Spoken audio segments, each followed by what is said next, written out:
Ladies and gentlemen, welcome. Episode 3 of Why Am I Here? Today, I'm with my co-host David McMahon. And Pebble! Hi, Peb.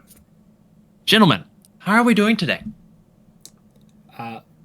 Well, I guess I'll go first. So, I don't even get to do my original topic that I had planned and prepped because it's not fully ready. And when it is ready, it's going to be a freaking banger. But I don't want to half-ass it. So I'm a little bit upset about that. Way to be prepared. All right, listen. I don't think you understand. It's going to be a banger. And honestly, it's probably going to be next episode because I host next episode. So That's true, you do. But other than that, life has been pretty good. Other than adulting sucks. I hate paying bills. I hate everything that comes with adulthood. But other than that, I'm very vibrant and shiny, and I love life. And fuck, man, anyways. Also, I got baptized on Sunday, so that was pretty cool. Oh. Good job. Wait. Oh, wait.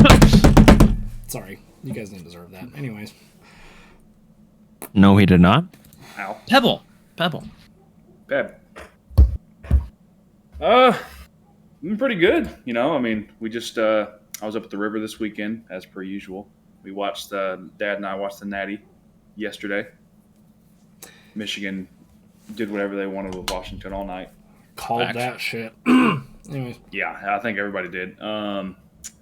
And today worked a little half-y day. Just cleaned up at the shop. Okay. Dude, it was pissing rain last night. Like, it was bad.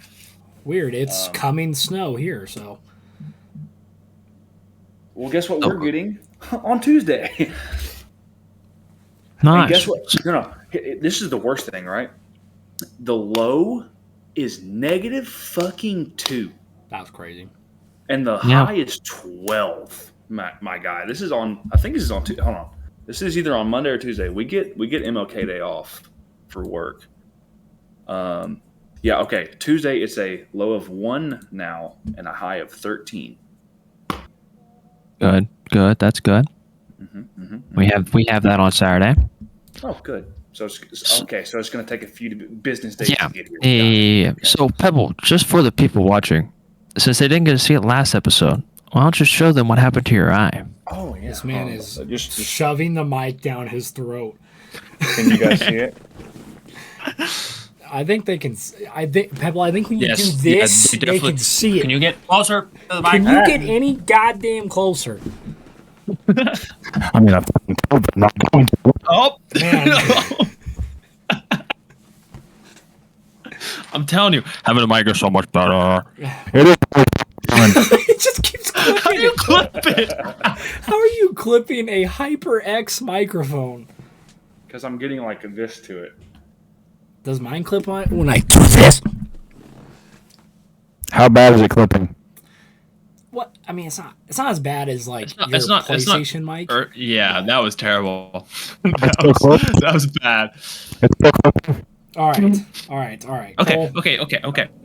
Oh, but hold on, before you get anywhere and any further into the podcast, I would just like to say, from the bottom of my heart and maybe the bottom of Coles and Pebbles, I'm sure they feel it too. But you guys freaking killed episode 2. That shit went absolutely crazy. I mean, within the first day, the video was already at 100+ views.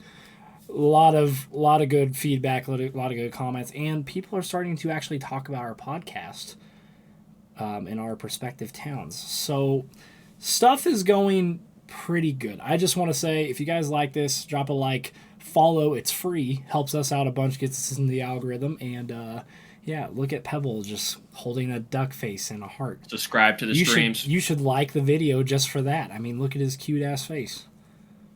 Subscribe to the streams. Subscribe. Subscribe. To the, I know where you live. Okay, anyway. Apparently Cole knows where you live, so have fun with that. Anyways. So, You guys better watch your back because that's scary. Okay. so Pebble, why don't we start with you today? Oh. What is your topic? That's fucking crazy. Anyways. All right, go ahead, Peb.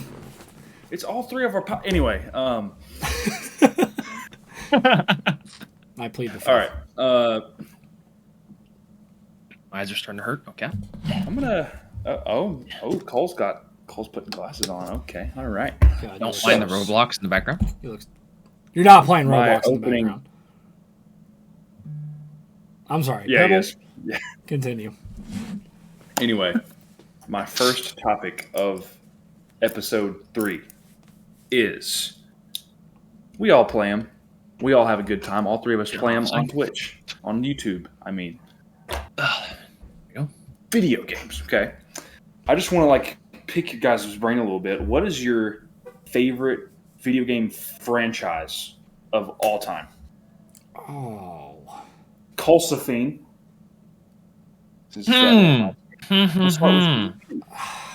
That wow. So, I am going to have to go.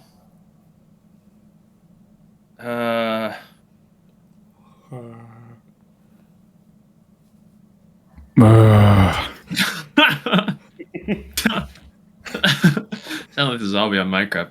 That's what I was trying to. I'd say I'd go with probably either Borderlands or Black Ops series. So basically Treyarch.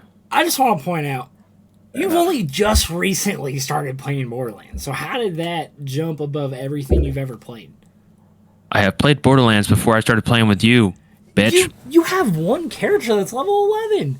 You haven't even fucking played the story. Oh, you have 4 characters that are level 11?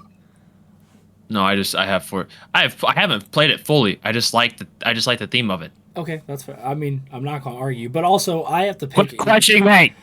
Oopsie. Guess what? It was my turn to talk. I don't know if you realized I was halfway through a sentence when you interrupted me right there. But anyways, so, Cole, I do need to ask you, though. So you said Call of Duty. Well, you said Black Ops more specifically. Yes. What's your favorite one, though? There's 4 of them. Black Ops 2. Black Ops 2. If you don't... it goes either Black Ops 1 or Black Ops 2. Am I weird? All right, hear me out, though, right? Am I weird for arguing that Black Ops 3 is a very top-tier quality game? Am I weird for arguing that? No. Now, if you were to say that Black Ops 3 is better than Black Ops 2, that's a hot take. Yo, because, hold on. I don't know if any of our listeners remember peak Black Ops 3 when it first came out, when the FaZe house, everyone in the FaZe house was buying each other copies.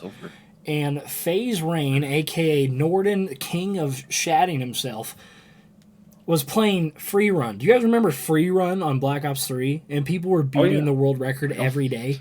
Dude, that was an amazing game. Dude, 14-year-old me when Black Ops 3 came out was nutting in his pants because I was like, we're running on walls, we're jumping in the air and staying in the air. What is happening? There's no such thing as boots on the ground anymore. I was profusely just all over my freaking wall in good old Turon, Kansas. I didn't understand what in the fuck was happening, but I liked it. I loved it. I wanted more of it, and then they released bullshit after that. So, yeah. Here's the thing. Don't get me wrong. I think Cole saying Black Ops, specifically, was a W, because me personally, I don't think you can go wrong, any way you look at it. Black Ops 1 was a staple for campaigns. Black Ops 1 campaign was amazing. What is happening? I was about to ask, what is Cole doing? Anyways, Black Ops 2 was the staple for multiplayer, if you think about it. You could argue zombies, but I would say Black Ops 3 zombies was a much better experience than Black Ops 2. It's hot as shit. Black Ops 4, it was mid, but hold on, though. The Battle Royale mode in Black Ops 4 was gas. That's this number. What? I wasn't really feeling Blackout. Trash. To be honest. Blackout was a W, and one day you guys will grow up and realize that. But until then, I don't know about the grow up part. Trying to talk down to us right now. Hold on a second. If I wanted to play something like that, I just go play pub. Are you relating Blackout to PUBG, right? Do you want to get smacked by my fucking cock? It might be 2 inches, but I can smack you with it, God. Can I say that on the internet? Tell me it's not the same theory. It's not the same thing. PUBG and Blackout is 2 completely different fucking theory, things. not thing. The same theory? What do you mean by that? Look at him. He put on the glasses and he became more fucking stupid than what he originally is. I love you. This is all love. I hope you don't. Okay, let me explain something to you, okay? I just Blackout, PUBG. You both loot for guns. That's it. You can say the same thing about the only thing is battle different. royale Only ever. thing different is that Blackout takes the movement to a different level. Cole, that's it. Your argument has no standard and no bias at all, because if you're saying that, then you're saying PUBG is just like Fortnite, and Fortnite is just like H1Z1, and H1Z1 is just like Warzone, and Warzone is just like Apex. But in reality, all of them have different characteristics that separate them from each other. Okay. Your argument's Let me rephrase. Your argument's Let me rephrase. I would rather just go play the original Battle Royale, PUBG, than play Blackout. That's not even the original Battle Royale. What came first?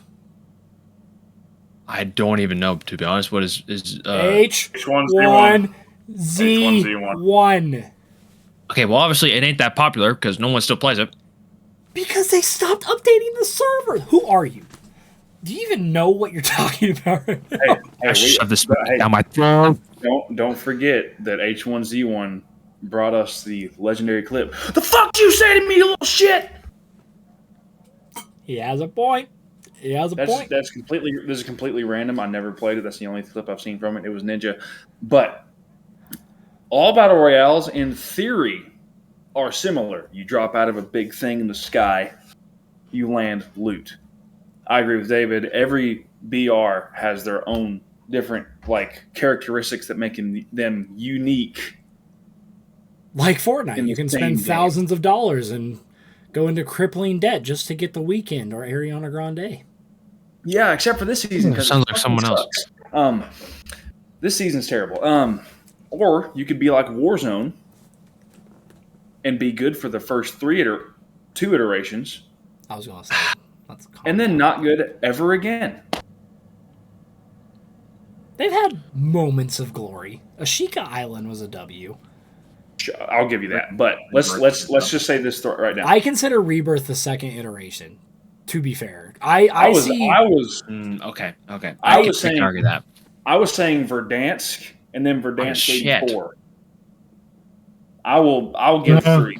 I'll give 3 for Rebirth, but I was saying MW19 and Cold War specifically, because Vanguard was its own shitty game. Caldera was awful. Oh, hold on. Let's calm down with the shitty talk. Vanguard was terrible. Let's mature a little bit and let's talk about Vanguard as a good Call of Duty title, because it was. Just like World War was a good Call of Duty title.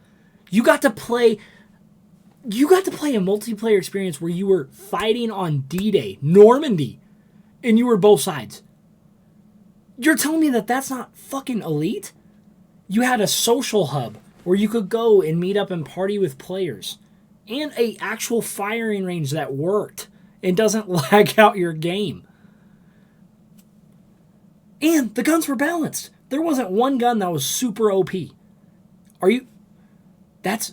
me, that's a good Call of Duty title. It is just like I will defend Call of Duty Ghosts till the day I die. That was a great title. Great title. I don't even know why people shit on that game, to be honest. I don't know why you just shat on Vanguard. Vanguard, good title. Vanguard, it is not terrible. Not terrible. Good leveling up system. Good weapon attachment system. W multiplayer experience. The only time it turned into crap was at the very end of its cycle when people were running around with flame shotguns. That is the only thing I will give you. But other than that, W experience. Terrible campaign. Oh my god. Okay. I'm gonna have to argue against that because I'm a campaign guru. The campaign was a W. Really? The campaign was Yes. so good. Do I think it was Multiplayer short? was ass, Did I but think that campaign was awesome? Did I think that the Vanguard campaign ended weird? Maybe. Sure. But it was fun. Dude, I can't even like talk without Cole giving me an ad lib that I didn't ask for. It's just Mama! Sorry. Mom. Sorry. Looking at me. All right. Anyways, Damn. I'm gonna move on to my favorite game franchises Yeah. because So I feel like we could talk about Call of Duty for hours. Honestly, Facts. Good. Definitely Anyways. good. Definitely good. That Well- might have to be his own segment.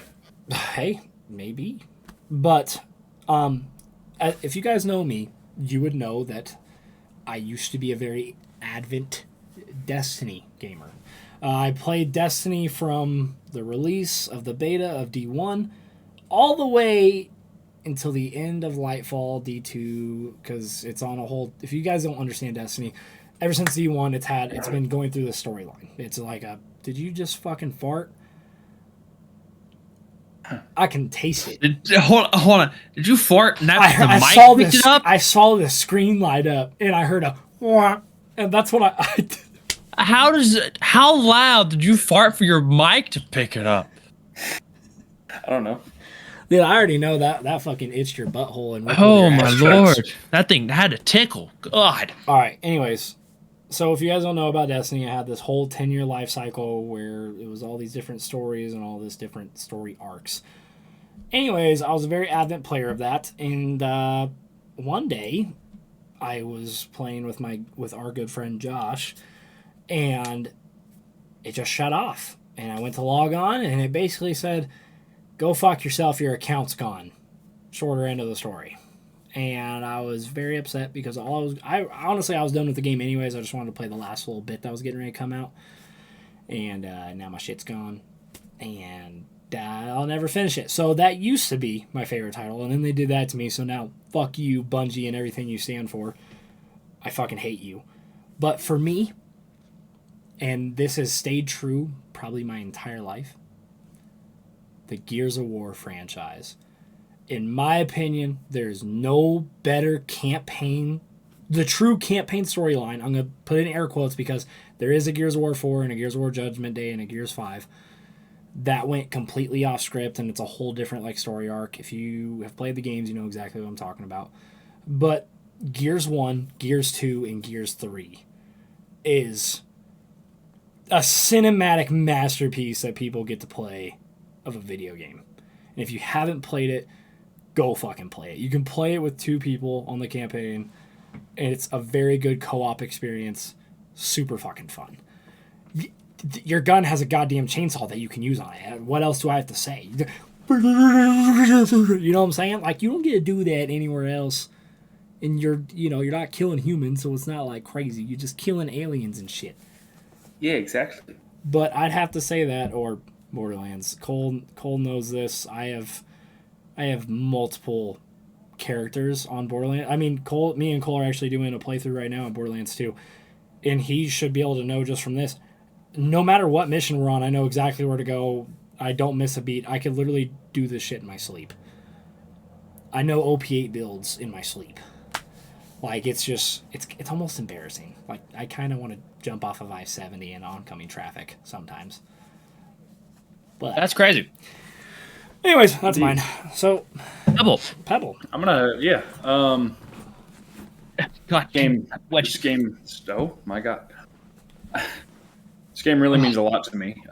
This game series anyway. I don't know. I know for a fact that David has played it. I don't know if you've played it, Cole, but you've. Uncharted. I have not. Ooh, you're gonna make Really? You're gonna make Brandy very happy with that answer because she loves. Un- Brandy has also played the Uncharted series and she fucking loves them. Uncharted is with like undoubtedly. It's the same way with you in Borderlands. I don't miss a beat any time that I replay any of the games. Like, I know the shit like the back of my hand. Like, Uncharted 1, like the story was fine or whatever, and the gameplay wasn't that great for the time. I mean, it aged like milk. Let's be honest. Uncharted 1, but it's a good stepping stone because Uncharted 2 is one of the best gaming sequels of all time. Hey man, And I will die on that hill. I will say this: even milk, when it's curdled, turns into cottage cheese, and I like cottage cheese. That was stupid. I'm gonna just go ahead and shut the fuck up. Anyway, Uncharted 3. Uncharted 3 was really good too. Okay, my personal favorite in the franchise was 4, mainly because it was on the next gen console, and it's just like, to me, it's like the perfect game. Just like the storytelling throughout the franchise, watching Nate go from like a just a low what word am I looking for? A low level crook. A vigilante. Something, whatever. But you get to watch him grow as a person and start caring about people like Sully and Elena, right?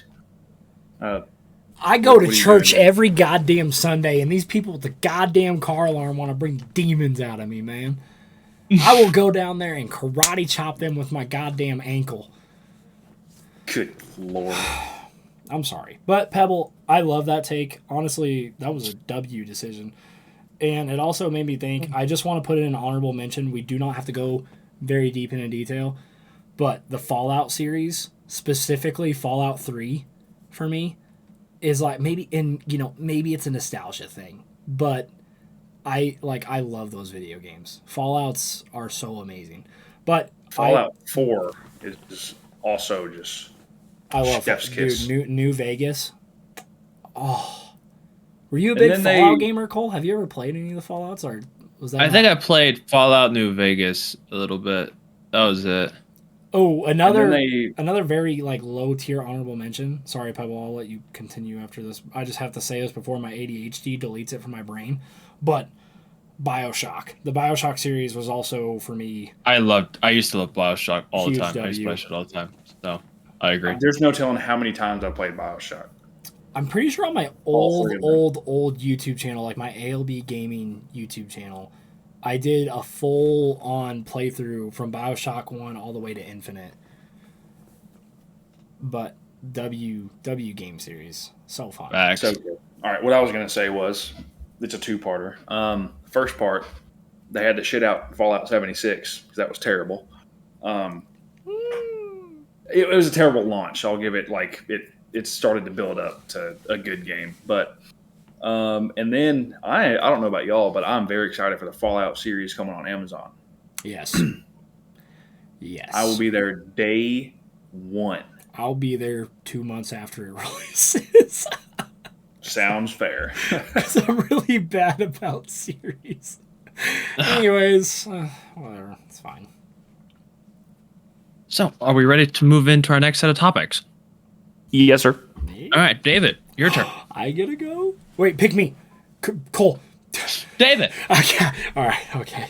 I just wanted to make sure. So, again, I already told you guys pre-recording, but I'm going to say it again. Oh, actually, I said it during my small talk segment. This isn't my first choice of topics, but my topic is called the iceberg effect.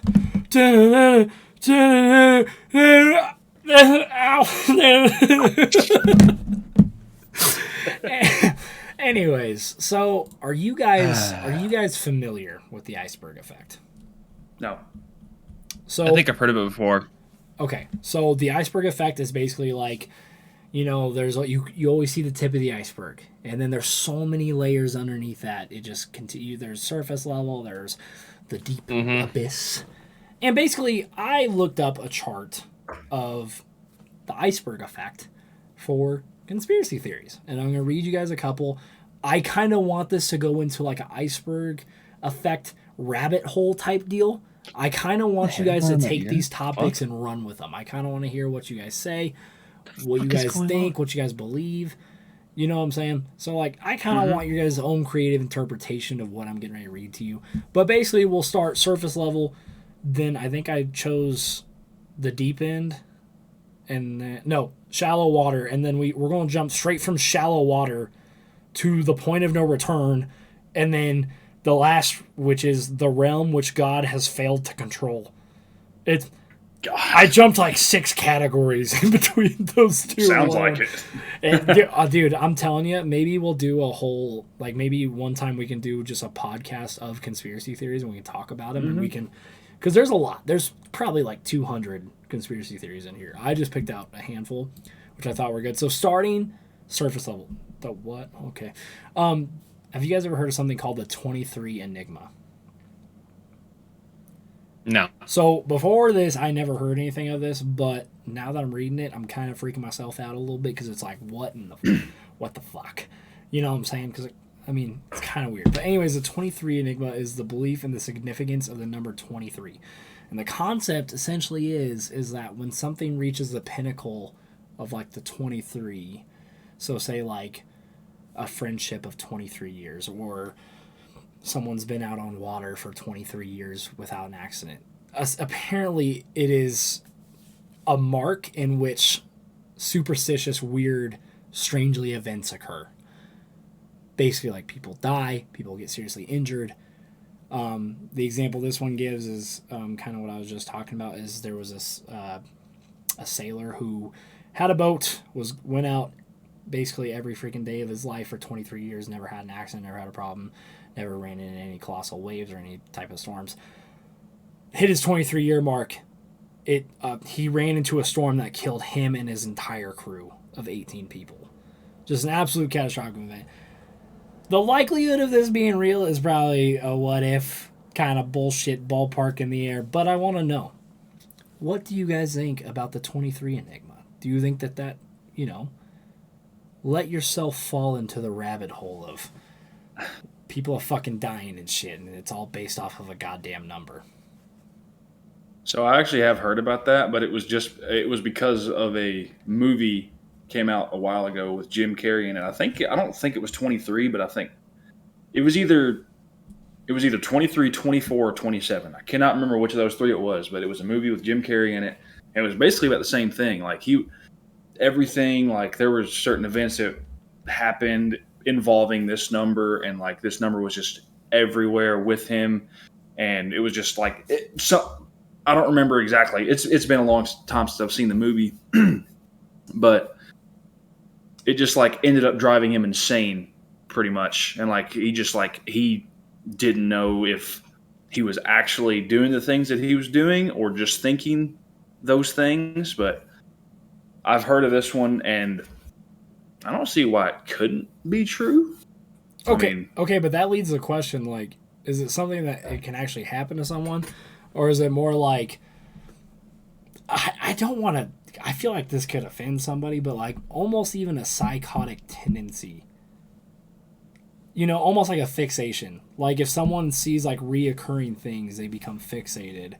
They dive into it a little too deep, and they jump into the deep end, and then it turns into something like this, where it's like a number has a special meaning or something. Almost like a bad omen. Like, how like people used to see like the owl tikis and the raven tikis and stuff, and those were signs of like death or despair or monstrosity, like stuff like that. Do you think it's like the same realm, or do you think it's like something completely fucking different?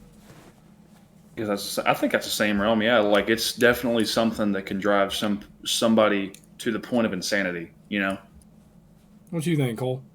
I need your philosophical weigh in on this. I don't believe in that, to be honest. Okay. No, I like all kind of. I mean, conspiracy theories are literally meant to be taken with a grain of salt. Now don't get me wrong. Don't get me wrong. There is some that make you really think. I will say that. Oh, just wait. But like this one, because for the viewers, I think a little bit more logical. Nothing against them too. I always think logical. Them two like to always hate on me for it. You know this, and I'm always hold on. No, this motherfucker's talking about us. Whoa! Hold on. No.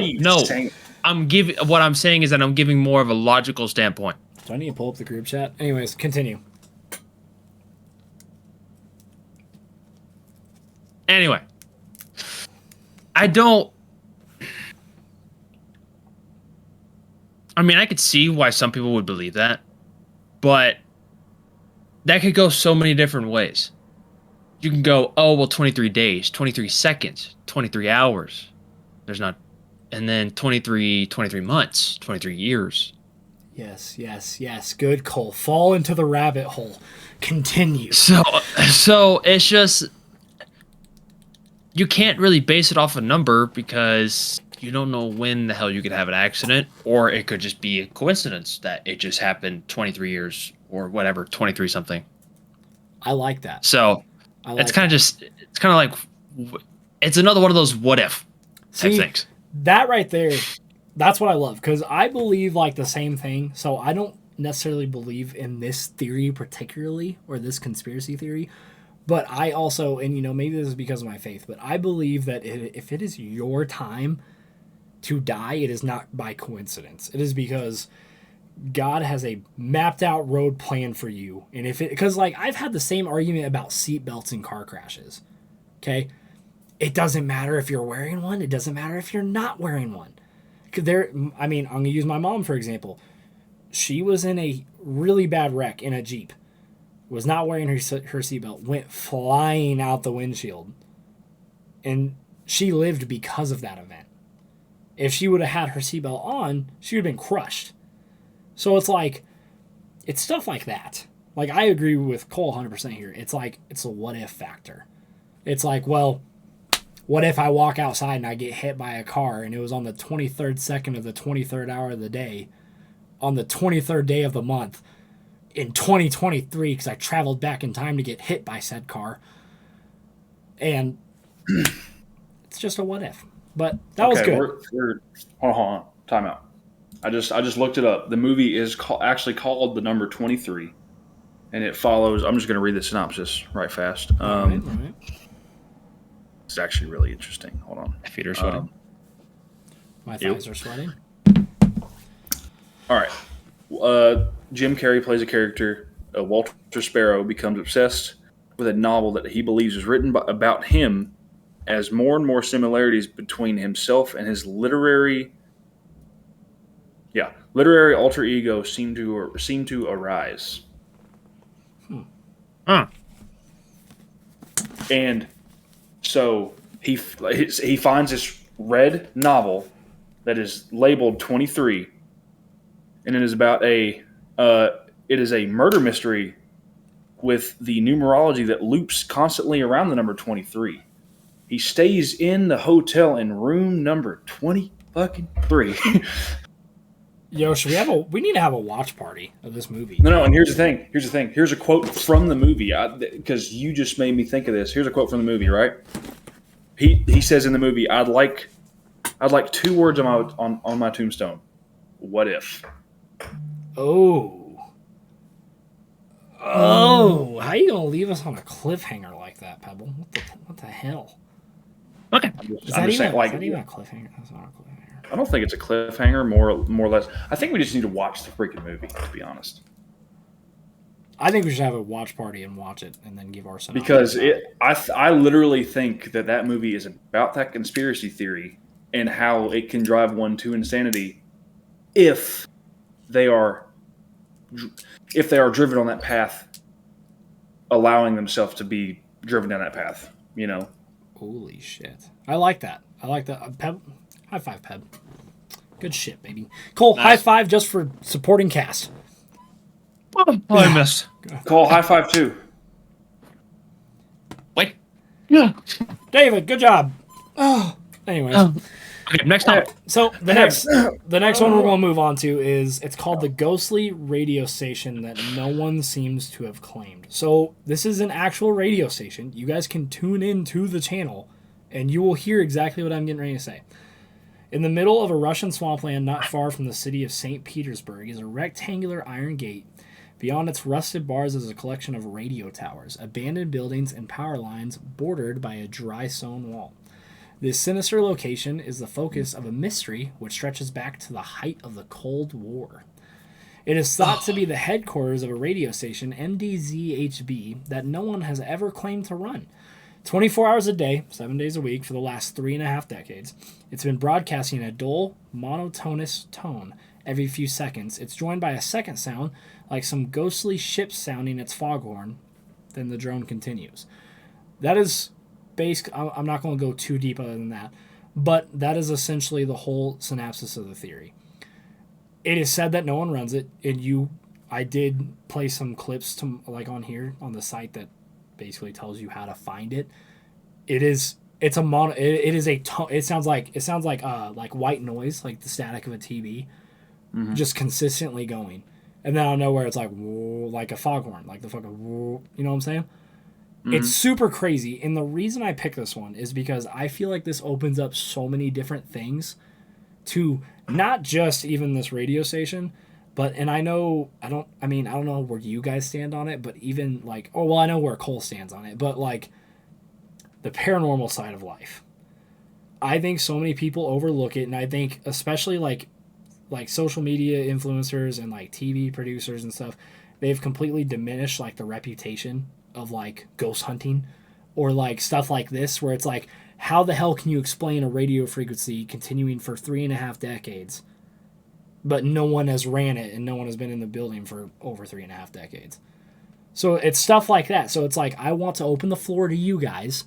Like, obviously I want you to address the whole radio station tower, but also what kind of avenues, what kind of broadways does that open up for paranormal or even demonic stuff like that? You know why? I just want to point out something you said. You know why the paranormal world is getting diminished as much as it is by YouTubers and streamers and all that stuff? Why? Because they because they put all their thumbnails as this.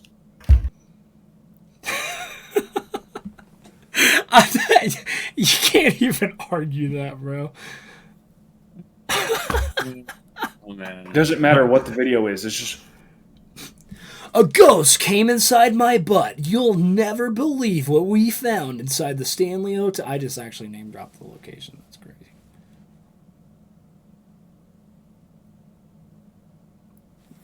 Cold weather we had outside today, right? No. No. All right. The hell is the fuck is all over my... Anyway. So, again, I'd like to open the floor to you two. I want to hear your guys' opinions on this particular thing, and then, obviously, the paranormal and everything beyond it.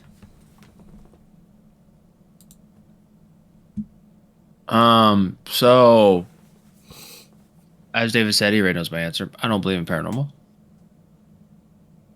I think it's... I've never experienced it. Granted, I don't ever want to experience it, if it is real. I don't do scary shit. That's not me. That's not my cup of tea. You tell me we're going to a haunted building, I'm going to the one that's lit up.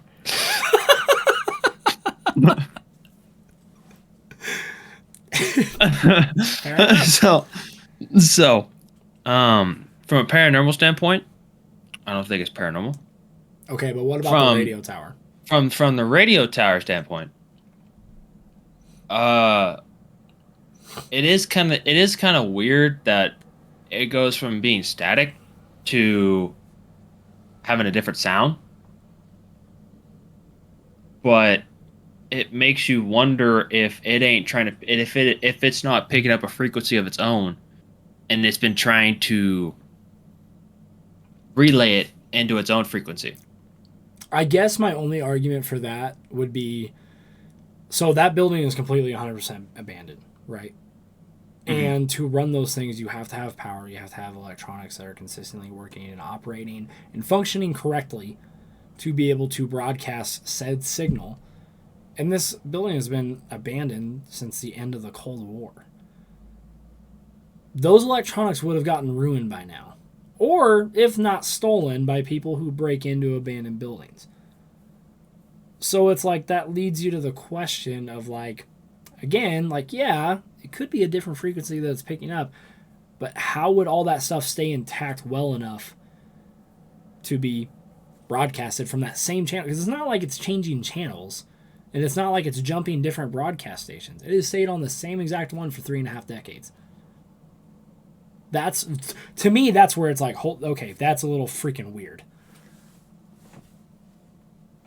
That leads me to believe that somebody has to be like going in there intentionally, obviously like intentionally, but like going in there and keeping it going to have that like have it play that foghorn sound. Well, I don't almost know. like keep it mysterious, like. But Yes, even then, I agree with Pebble. okay. I do see why Pebble would say that and why you'd agree with that because it makes sense. But also, you guys also have to keep in account human imperfection. yes, You have to understand that because you can't rule that out. You have to acknowledge human imperfection. There's not one human on earth that follows a routine 100% to the detail, to the task, to the exact time every single day. It's impossible. Stuff happens, life happens. There's no way that this person could be in that building every single day making the exact same sounds and different cue sounds over and over and over and over again every single day. You have to account for human imperfection. I see both sides of the argument personally. I do too. Could someone be going in there and fucking with it? Absolutely. Who is to say that someone is not fucking with it? But also at the same time, those are two very distinct sounds that you would have to play constantly over and over and over again. Yes, But I don't want to take up too much time in my topic, so I'm going to jump to the last one. And then again, if we ever want to do this again some other time, oh shit. If we ever want to do this again some other time, maybe we can do a whole section of conspiracy theories. But anyways, this is one that I know you viewers are actually going to be able to be like, I know this one. But it is called the Mandela effect. And I know you guys are also very familiar with the Mandela effect. Essentially what the Mandela effect is it is stuff that we have perceived in our minds as reality, and when in actual reality it is not. I don't want to dive into all the different ones. Like you could say, like Monopoly, the dude had a bifocal, and we all thought he had a bifocal, and he actually really didn't. Stuff like that. There's one in specific that I want to talk about that has been blowing up the internet like freaking crazy here lately, and that is Fruit of the Loom. So, Fruit of the Loom, in my knowledge, whenever I was younger, when I had Fruit of the Loom, there was a what behind the fruit? cornucopia. A cornucopia. I will live and die on that hill that there was a cornucopia behind the fruit. Okay? You go on Fruit of the Loom's website, they have a timeline and a history of their logo, and you date all the way back, and there's no cornucopia anywhere to be seen. Not one. There's not one. Not even way back in the early 2000s. There's not one. And this is where, to me, it gets crazy. There was a girl on TikTok. You guys can look up the video. It's still up there right now. I looked it up today. Okay. Where she pulls out a Fruit of the Loom t-shirt. Just a plain white basic t-shirt. And there's a cornucopia behind the fucking fruit. And so the theory and the conspiracy theory that I wanted to bring to the table is I think the Mandela effect is a government way, in a higher up way, of showing people that they can be brainwashed in a moment's notice. That everything in reality that you perceive as real can be flipped and turned on your head in seconds. Which is crazy if you think about it. Because if you think about how the world is going and the direction that the world is turning in, social media is a very big and powerful influence over everyone's lives. So if you are constantly glued to your phone, if you're constantly glued to social media, it is very easy for them to turn off that light switch, and now you believe whatever the hell someone wants you to believe. So now, I will open the floor to you guys on that one. Here's where I stand. First of all, that is actually a really good point, because what's the first thing you do when you wake up in the morning? You check your phone. You check your phone, you turn off your alarm, you roll over, you scroll through TikTok for a good 20, 25 minutes, and then you get ready for your day, right? Like, all of the ones, but the big one being Fruit of the Loom, but all of the other, like, Mandela effects, if you will. Who's to say the government isn't just doing that to be like, Look at these motherfuckers. They don't even know. They don't even get it. Right? Yeah. Me personally, I mean, I would have to look more into it, but just based off of what you said, I don't see any reason not to believe it, you know? Cool. So I don't really know quite if this really is the same thing, but I believe in. I guess you can kind of say this kind of is a different term of if you see it, you actually believe it. So I believe in that if you see something in your dream, it can become reality. So that is one of the theories that I did look up. So what you're trying to explain is called dream hacking. And so there is an actual thing that is going on right now where people are theorizing that dream hacking is essentially when the government puts ads on social media on your phone that stimulates your brain in a certain way to where you start dreaming certain events and certain scenarios in your head, which causes anxiety, almost fear and paralyzation of social circumstances or social situations, because they are trying to literally dwindle you and keep you as a submissive vessel, I guess you can call it, of their agenda. So what you're saying is it's kind of similar, it's similar in the whole theory of like the government trying to control us by basically flipping our reality. Because I mean, if you think about it, whether you like it or not, your dreams are a complete dumpster fucking pile of your subconscious and everything that you see throughout the day. That's why when you have those weird ass dreams where like nothing makes sense, but for some reason you can recall certain things, that is literally your subconscious emptying its fucking dumpster. It's like, I don't like that anymore. And it's a true fact that everyone you see in your dreams, your subconscious, we do not use enough of our brain power to make up random people in our dreams. We cannot access enough of that brain power. So everyone you see in your dreams is someone that you have seen in real life, which sometimes can make dreams very, very scary. Like Cole, me and you talked about when I woke up from the sleep paralysis thing. And I saw a literal demon standing in the corner of my room and I couldn't move and I was frozen.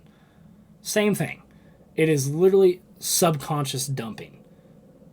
And it's stuff that you have seen before, right? Mm-hmm. So like what you just described is literally dream hacking. It is essentially stuff being twisted on top of you to believe a certain scenario, to make you awkward in social situations, to basically render you helpless in situations that you would normally be okay in.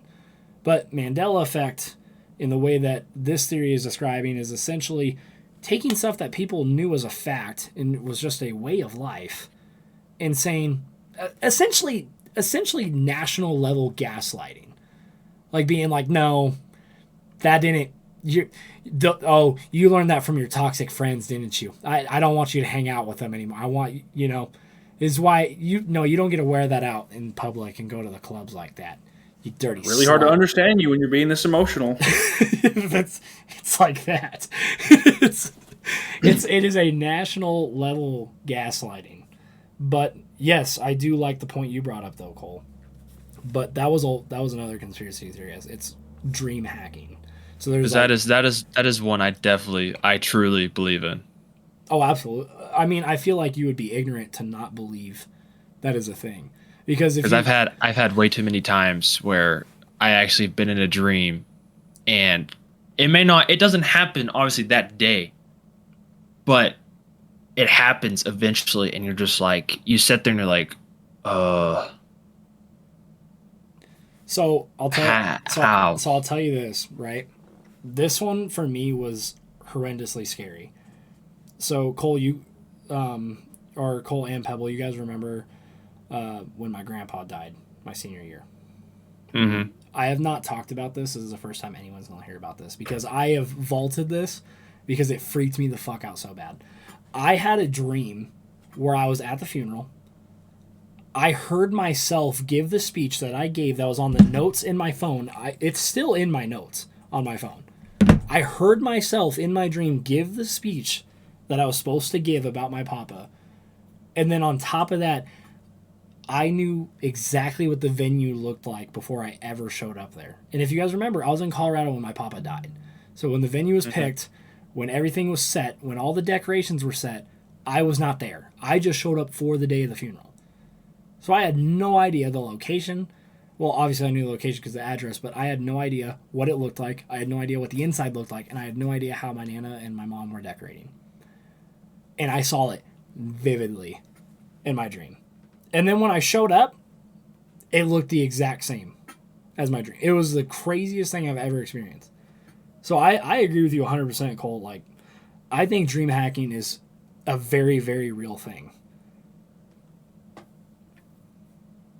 I would also have to agree with you because there have been points in time where, like, I will dream something very, very vivid, and just like what you just said, David, and it'll happen, and like I will be silent for like 5 minutes because like I'll just be like, this has definitely happened before, or I've thought about this before, and in this exact instance, exact time, exact place, exact people around me. Shit like that. It's very definitely very, very real. Okay, so let me. All right. This is the last little bunny hop I'm gonna take into this rabbit hole, and then I'll let Cole get to his topic because we're already almost to an hour, and I feel bad. Holy crap! I'm sorry. We've been talking. It's been great conversation, but so do you guys believe that dream hacking could also represent deja vu as well? Because there's been times where I've been in places that I've never been before, and I'm just like, I feel like I've seen this all play out before. Like, I feel like I've seen this event play out. Like, and I've been there. But obviously it's new. It's fresh. So, like, do you guys believe that deja vu could be either a direct correlation or a stem of dream hacking? I think that deja vu is a stem of dream hacking simply because you can have deja vu in dreams and while you're completely conscious. It just happens for me anyway. It happens all the fucking time. Like I'll be in the middle of doing something at work and I'll be like, I swear to God, I already did this. Like in the midst of doing it, or I'll be walking a certain way and I'll be like, huh, that's weird. Or like get something a certain, you know what I'm saying? It's just so weird to me how like that stuff can happen both while you're awake and completely in control, or while you're dreaming and your brain is the only thing in control.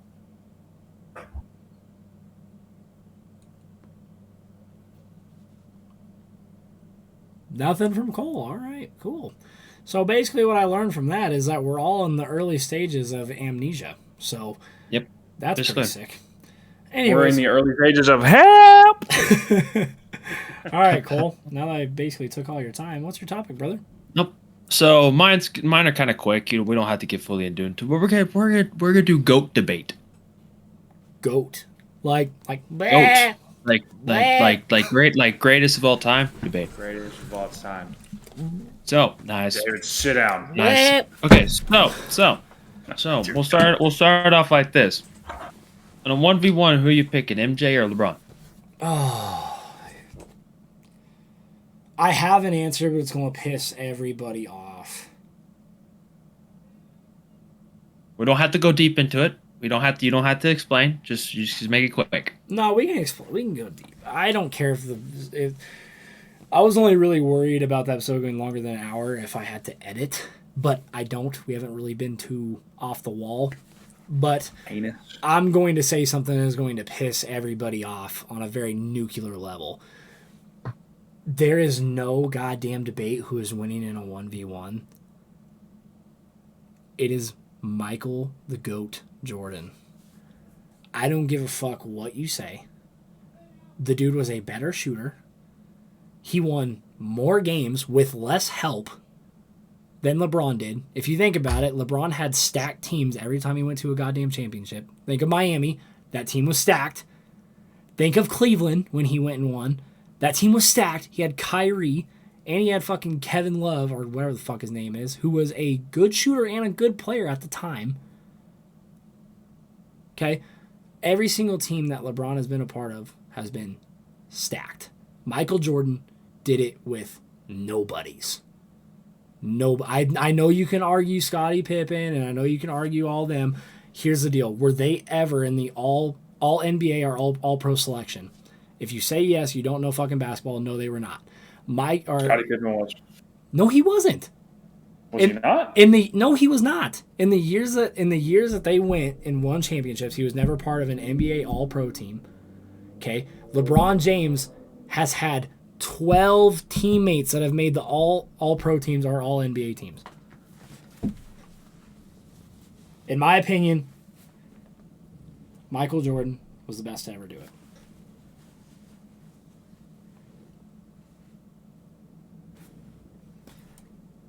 Okay, so here's stats for Pippen. Pippen was 7-time NBA All-Star, 1990, 1992 to 1997. Hold on. Pause. I never said that he wasn't an amazing player.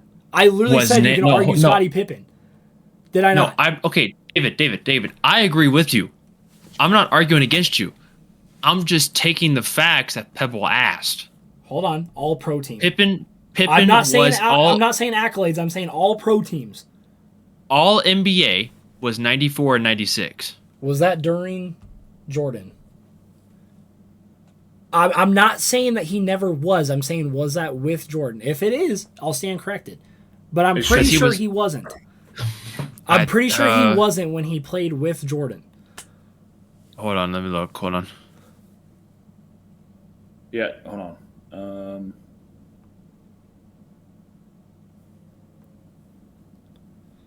Let's see.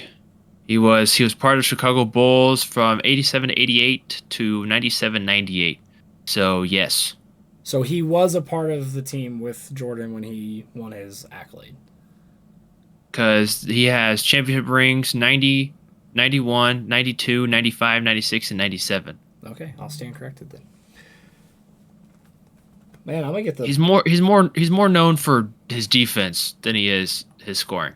I mean, defense wins games, so I'll take that. Because he was named NBA All-Team Defense for 8 consecutive years. Okay, hold on. So let me just say this then.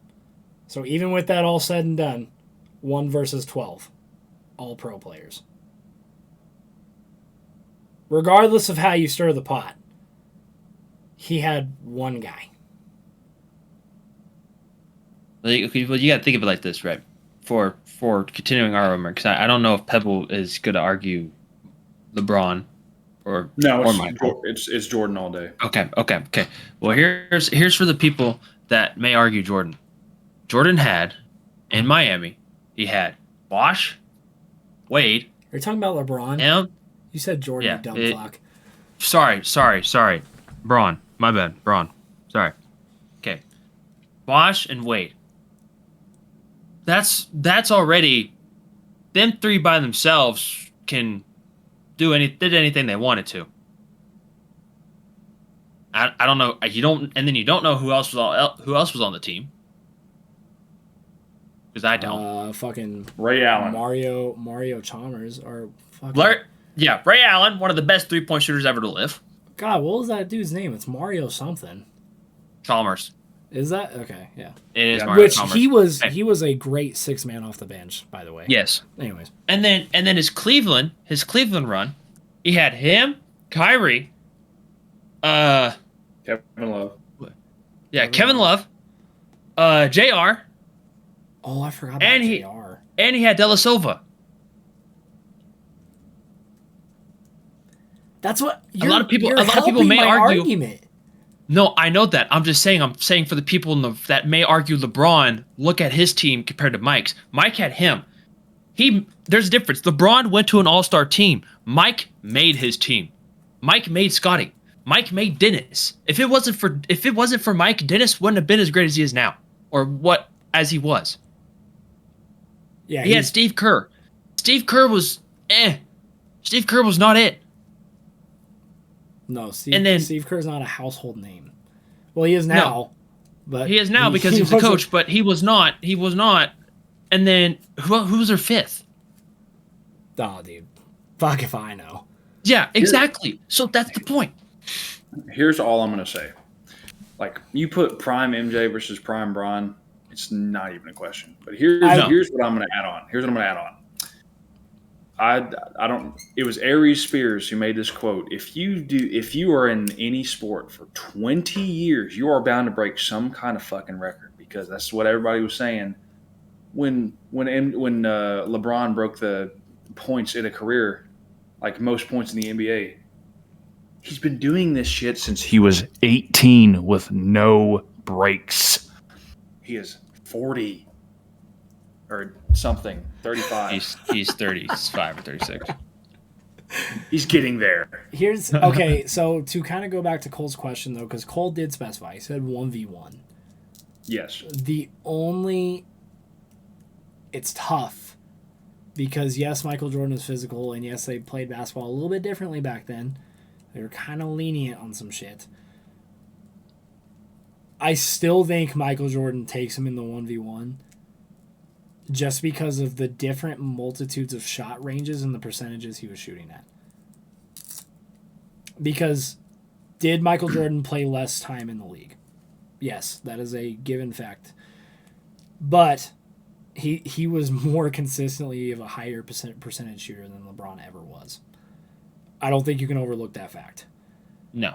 So it's I think in a 1v1 scenario, I think Michael Jordan is too smart and too good of a player to let LeBron just try to body him all day. Because I think it's a freaking poster or a dunk contest. I'm sorry, I'm taking Braun on that one. The dude just has the body of a NFL linebacker. I'm sorry, Michael Jordan has the body of a U.S. Open tennis player. So, still athletic. Literally, he is an icon in the sports industry. But in a dunk contest, taking LeBron. In a 1v1, taking Jordan. So, gentlemen, for our selections, David, we're picking Mike. Okay. Pebble. Jordan. Okay. All right. 3 for Jordan. All right. Next one. Who the hell? I just had one in my head. Shit. Oh. Okay. Smooth brain. Weapon X or Megatron? Okay. Hold on. Are you saying like Weapon X One-on-one. is covering Megatron? Yeah. Oh, One-on-one. dude. There's no debate. Megatron. Megatron is One-on-one. Megatron is easily fucking smoking Weapon X. If it's a hitting drill, that's different. But it's not. It's coverage. And yes, listen, I get it. He was a great cover guy as well. Go back. I want you guys to go back and just do yourself a favor. Go to YouTube and watch Calvin Johnson fucking highlights. The dude won 1v3s and 1v2s all the goddamn time and came down with the ball. You're telling me that you throw a freaking fade ball to Calvin Johnson, he's not coming down with that with one dude on him? You're high. Some man used to get triple teamed. You're high. Like that, I will give Weapon X credit. There's a reason that he didn't get thrown to. The same reason that Megatron got quadruple teamed, damn near. It's because he's fucking too big. Listen, Megatron would. I'm not saying smoke Weapon X in a one-on-one, but he would body him like it. That's Megatron. All right, let me up the ante, okay? In a best of 5, they get 5 reps with 5 different routes. Weapon X versus Megatron, who you taking to win? So best of 5. Megatron.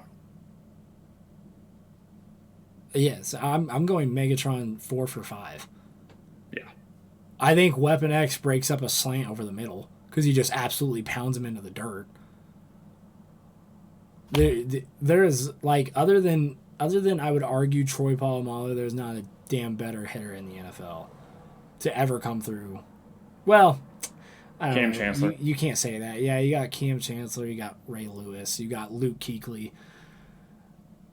There's just a lot. Sean Taylor, R.I.P. Well, R.I.P. to the homie. Real shit. Anyways. Okay. You gotta look at stat wise too. Okay. Hold on. You can't go off stats. No. I'm not going off stats. I'm thinking. he just wants to look at it. I'm talking like height, weight comparison here. Oh, I thought you were going. I was like, dude, there's so much stuff that happens. No. Carry over to No. Okay. Look. Malcolm. No. God damn it. Babyface. Weapon X It took me a second. My smooth brain almost missed it. was 6 foot and 210. Okay. When he did before his pre-draft, he was 5'11", 189 pounds, and could run a 4.61. Okay. That's so slow nowadays. Holy shit. Mm-hmm. Ah, shit. How the times have changed. That was considered insanely fast during that time. and now you run that in the combine now for a safety. They're like, ugh. You're not getting drafted. Calvin Johnson, okay, was 6'5", 237.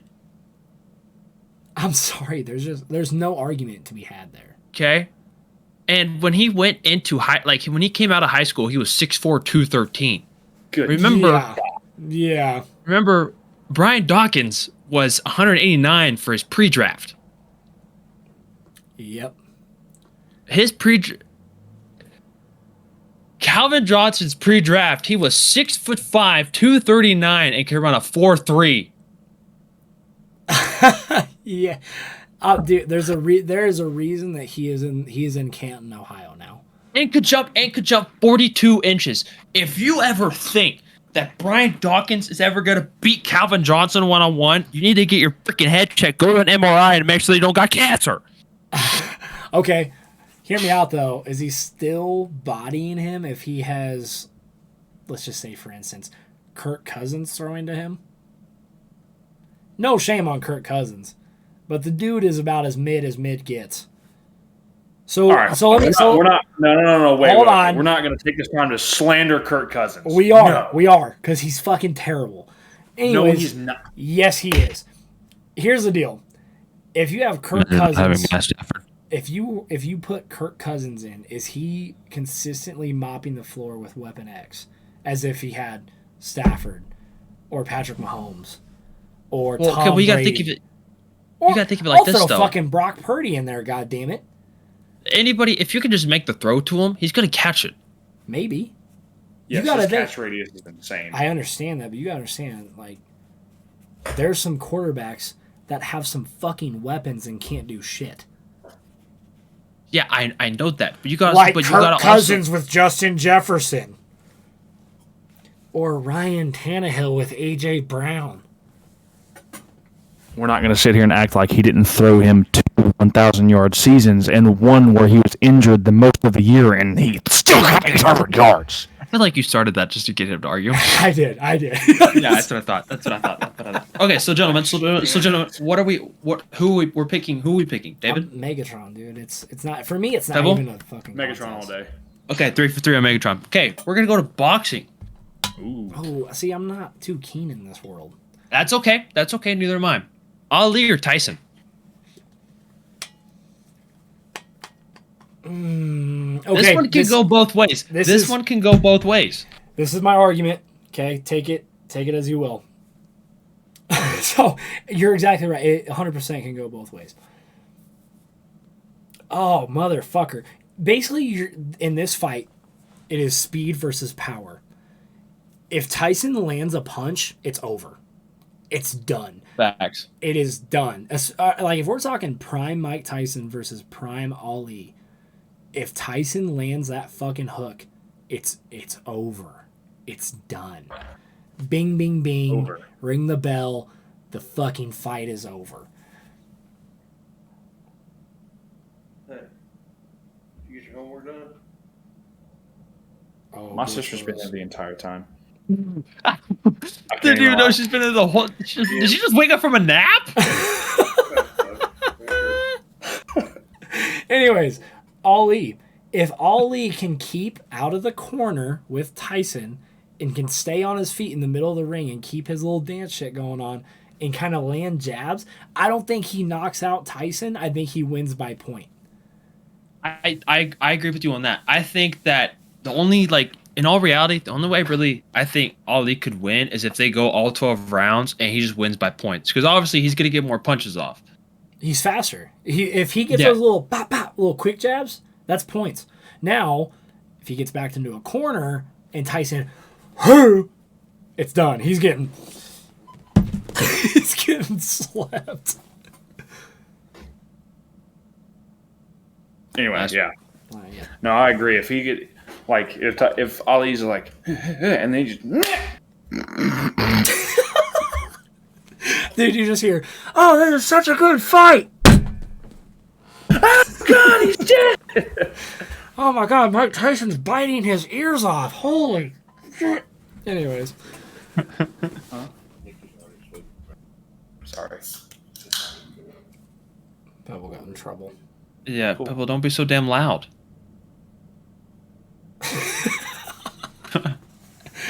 No. I don't know how the hell his sister was asleep the whole time. I know, that's crazy to me. All right, so, are we getting ASMR this late? No, into it's the already open. No, it's already open. You missed it. His dad did it already for him. All right. That's gross. Yeah, Cole, you don't like it at your all? take? Okay, so I'm probably gonna have to go. Huh. I personally I'm gonna have to go Tyson on this one. Because I don't think Tyson is smart enough, I think, to realize that his opponent is faster, so I think he'll adjust. So I think he'll adjust to his Jesus, why does my finger look crooked? Anyway.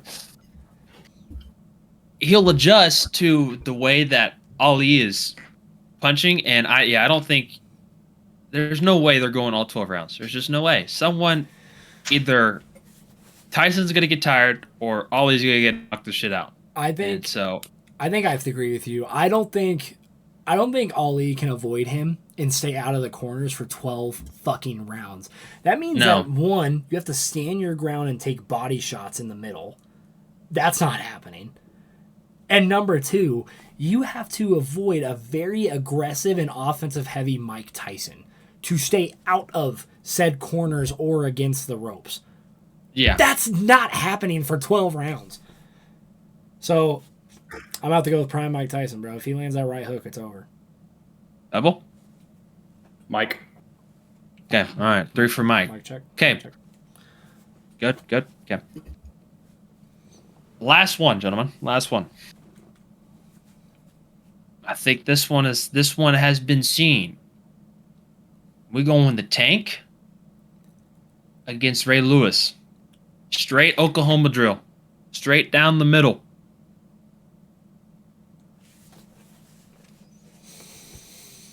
Who are we taking? Wasn't the Tank's name Eddie Neal? Is that his name? Okay. I think so. Yeah. Are we taking Eddie Neal straight down the middle against Ray Lewis?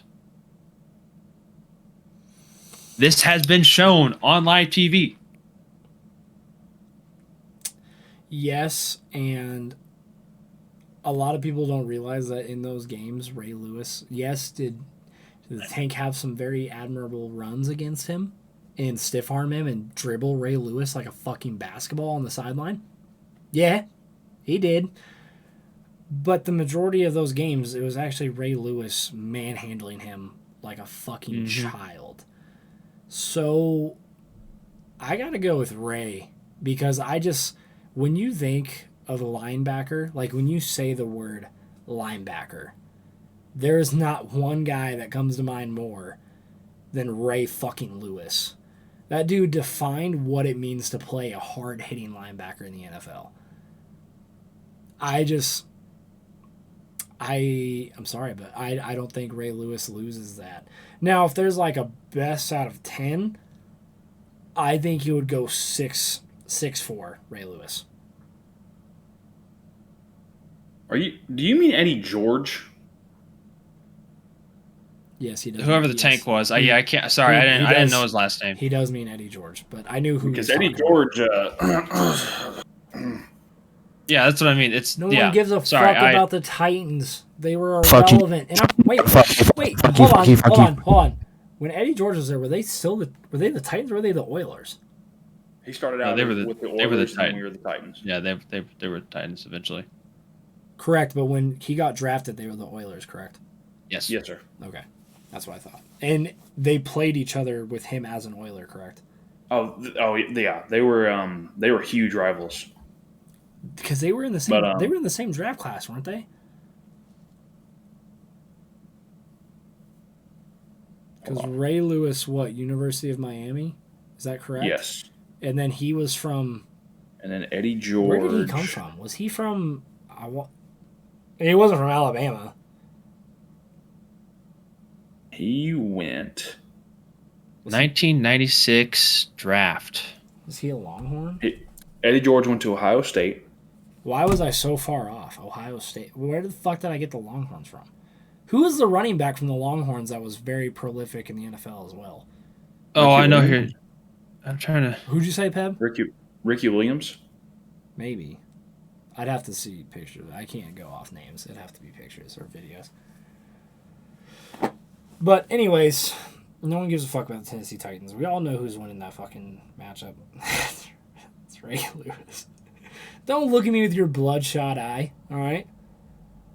Your little eyeball. They got strained probably because you fell and fucking hit your head.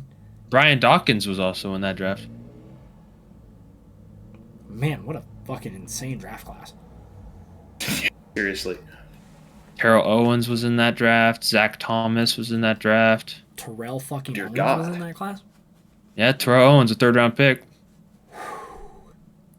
Marvin Harrison was in that class. Jonathan Ogden was in that class.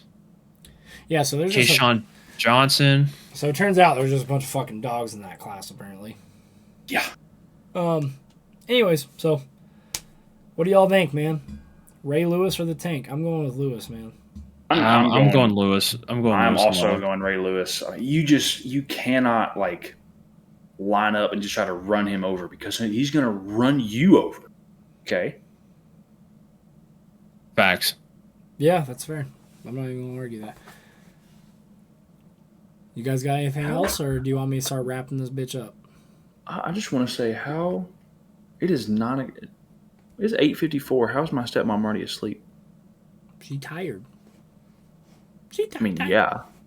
She go night-night. Anyways. I'm not denying that. Yeah, that's fair. If it's all the same to you guys, I'm going to start wrapping this thing up, and then Cole, you can do the actual outro if you'd like. Yes, sir. That works for me. Guys, if you guys enjoyed this podcast, if you enjoyed episode 3, this is more of a serious one. Obviously, there's always funny moments when us three get together. We all share half a brain cell, goddammit.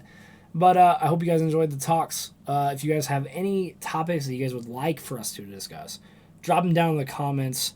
If you have a favorite part in the podcast, drop in the comments so people can skip through and enjoy the same things you guys enjoy as well. And guys, how many likes should we shoot for? What do you think? What's a good 130. 130. likes? Let's do. Okay, let's go 10. 20. 10. 10, 20. Let's meet in the middle and go 15. 15. All right, let's Works shoot, for me. let's shoot for 15 likes. Also, like we mentioned earlier before in the video, if you guys enjoy this podcast, if you guys like the content, drop a follow, comment, say hi, what's up, leave a heart. We love hearing from you guys. We love the positive feedback. And, yeah. Cole, would you like to do the outro, good sir? Remember, grass ain't always green on the other side. Sometimes it's greener where you water it. We are the Why Am I Here boys. We love you all. It's been an awesome episode 3. We will see you all on the next episode. Later. Yeah. Good night, bitches.